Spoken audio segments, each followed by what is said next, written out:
कभी सोचा है अगर एक ऐसी कौम हो जो पहाड़ों को काटकर शहर बनाती हो, जो खुद को जमीन का बादशाह समझती हो, और फिर एक दिन ऐसे गायब हो जाए जैसे कभी थी ही नहीं। ये कोई कहानी नहीं, ये हकीकत है, कौम आद की हकीकत। हजरत नूह अलैहिस्सलाम के बाद दुनिया में एक और ताकतवर कौम उभरी। ये लोग रहते थे अरब के एक इलाके में जिसे अहकाफ कहा जाता था, और इनके शहर का नाम था इरम। इरम यानी सुतूनो लाला शहर, ऐसा शहर जिसके महल्लात आसमान से बात करते थे। ये लोग आम इंसानों जैसे नहीं थे। इनका कद लंबा, जिस्म ताकतवर, ऐसा लगता था जैसे चलते फिरते पहाड़ हों। इनके दरवाजे इतने ऊंचे कि घोड़ा और सवार बगैर झुके अंदर दाखिल हो जाए। इनके बर्तन इतने बड़े कि एक ही बर्तन में पूरे खानदान का खाना पक जाए। लेकिन असल मसला इनकी ताकत नहीं था, असल मसला था इनका गुरूर। वो कहते थे, हमसे ज्यादा ताकतवर कौन है? उन्हें लगता था कि वो हमेशा रहेंगे, इन्हें कोई नहीं मिटा सकता। हत्ता कि वो ये भी समझने लगे कि हवा भी उनके काबू में है। नौजवान खड़े होकर कहते, देखो हवा भी हमारे इशारों पर चलती है। बूढ़े फखर से कहते, हमारे बाप दादा हवाओं का रुख बदल देते थे। ये वो मकाम था जहां इंसान हकीकत से कट जाता है। फिर अल्लाह ने इनकी तरफ एक नबी भेजे, हजरत हूद अलैहिस्सलाम।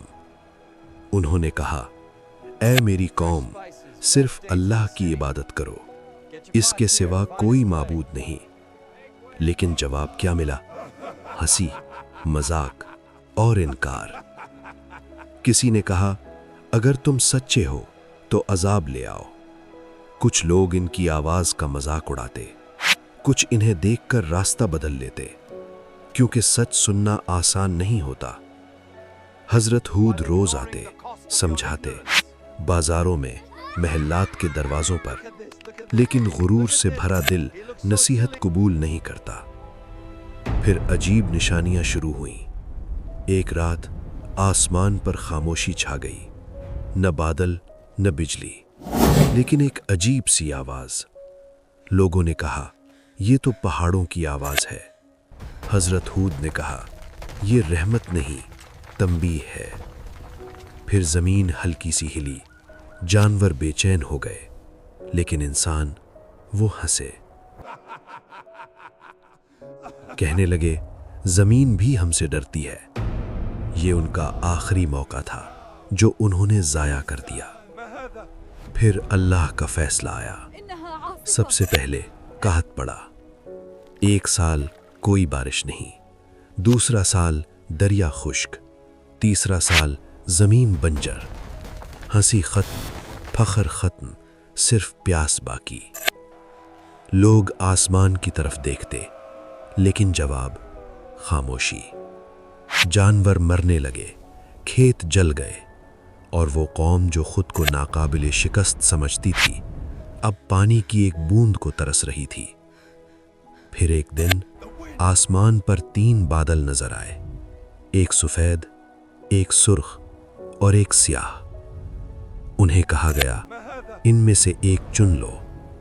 उन्होंने फौरन कहा, स्याह वाला, इसमें बारिश होगी। लेकिन वो नहीं जानते थे कि वो बादल रहमत नहीं, अजाब था। हवा चली, पहले हल्की, फिर तेज, फिर तबाहकुन। पहला झोंका, मट्टी और पत्थर उड़ गए। दूसरा झोंका, दरख्त जड़ से उखड़ गए। तीसरा झोंका, इंसान हवा में उठने लगे। महल्लात जो कभी आसमान को छूते थे, रेत में दफन हो गए। चीखें हवा की आवाज में दब गईं। ये तूफान 7 रात और 8 दिन तक चलता रहा, और जब रुका तो कुछ भी बाकी नहीं था, सिर्फ खामोशी, रेत और गिरे हुए तनों जैसी लाशें। कौम आद खत्म हो चुकी थी।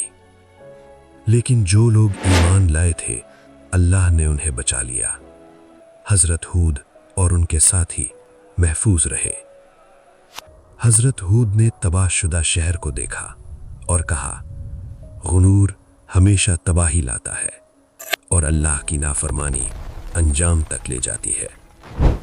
آج بھی احقاف کی ریت کے نیچے وہ شہر دفن ہے، ایک نشانی کے طور پر، یہ یاد دلانے کے لیے کہ طاقت، دولت، ترقی کچھ بھی مستقل نہیں۔ جب انسان حد سے بڑھتا ہے تو وہ خود کو نہیں، اپنی تباہی کو دعوت دیتا ہے۔ یہ صرف ایک کہانی نہیں، یہ ایک وارننگ ہے۔ سوچو، ہم کہاں کھڑے ہیں؟